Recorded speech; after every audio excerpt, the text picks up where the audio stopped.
If there is anyone out there who still doubts that America is a place where all things are possible, who still wonders if the dream of our founders is alive in our time, who still questions the power of our democracy, tonight is your answer.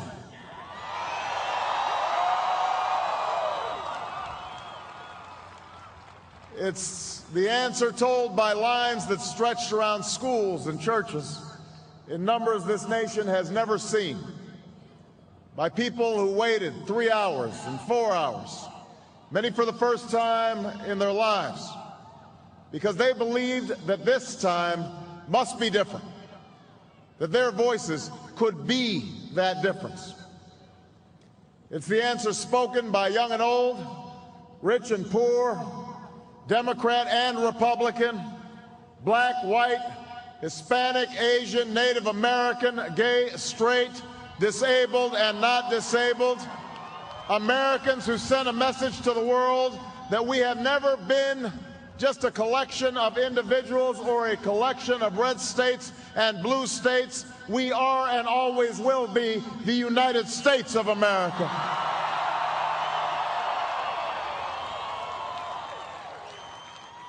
It's the answer that led those who've been told for so long by so many to be cynical and fearful and doubtful about what we can achieve, to put their hands on the arc of history and bend it once more toward the hope of a better day.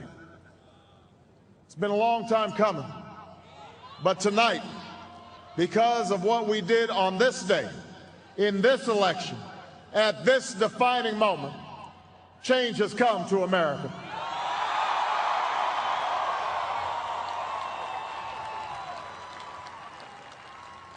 A little bit earlier this evening, I received an extraordinarily gracious call from Senator McCain.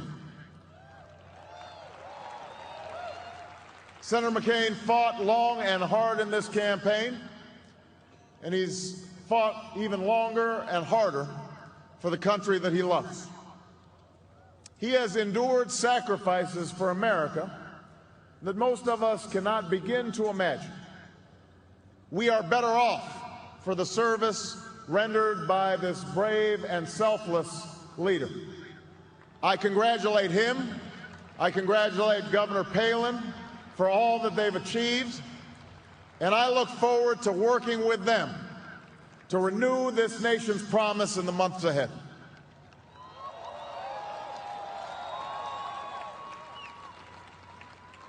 I want to thank my partner in this journey, a man who campaigned from his heart and spoke for the men and women he grew up with on the streets of Scranton and rode with on the train home to Delaware, the Vice President-elect of the United States, Joe Biden.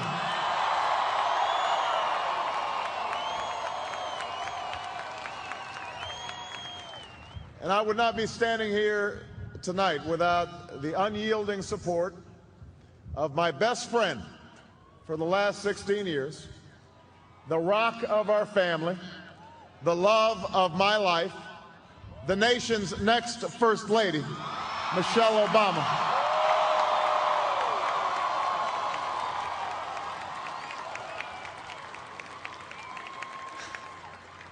Sasha and Malia, I love you both more than you can imagine, and you have earned the new puppy that's coming with us to the White House.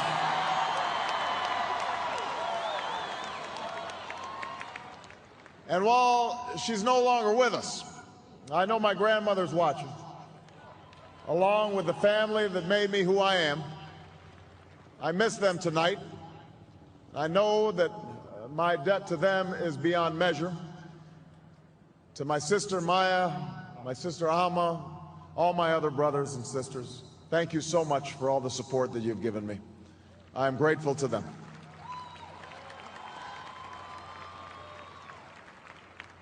To my campaign manager, David Plouffe,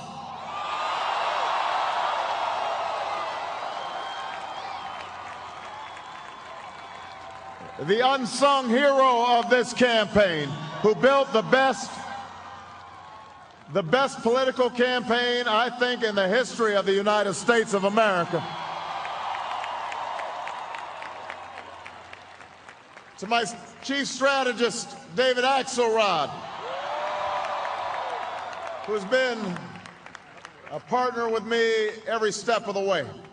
To the best campaign team ever assembled in the history of politics, you made this happen, and I am forever grateful for what you've sacrificed to get it done.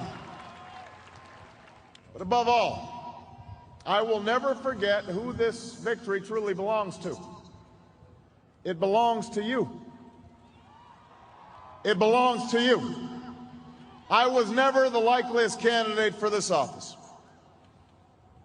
We didn't start with much money or many endorsements. Our campaign was not hatched in the halls of Washington. It began in the backyards of Des Moines, in the living rooms of Concord, and the front porches of Charleston. It was built by working men and women who dug into what little savings they had to give $5 and $10 and $20 to the cause. It grew strength from the young people who rejected the myth of their generation's apathy, who left their homes and their families for jobs that offered little pay and less sleep. It drew strength from the not-so-young people who braved the bitter cold and scorching heat to knock on doors of perfect strangers, and from the millions of Americans who volunteered and organized and proved that more than 2 centuries later, a government of the people, by the people, and for the people has not perished from the earth. This is your victory.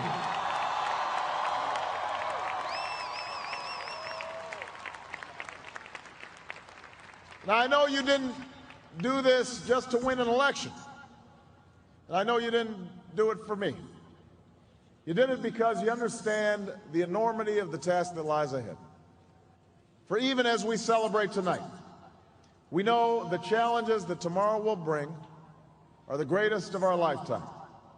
2 wars, a planet in peril, the worst financial crisis in a century.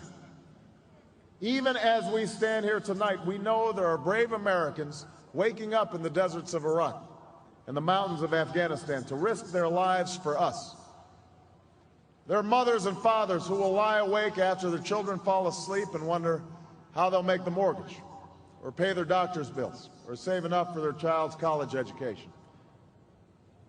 There's new energy to harness, new jobs to be created, new schools to build, and threat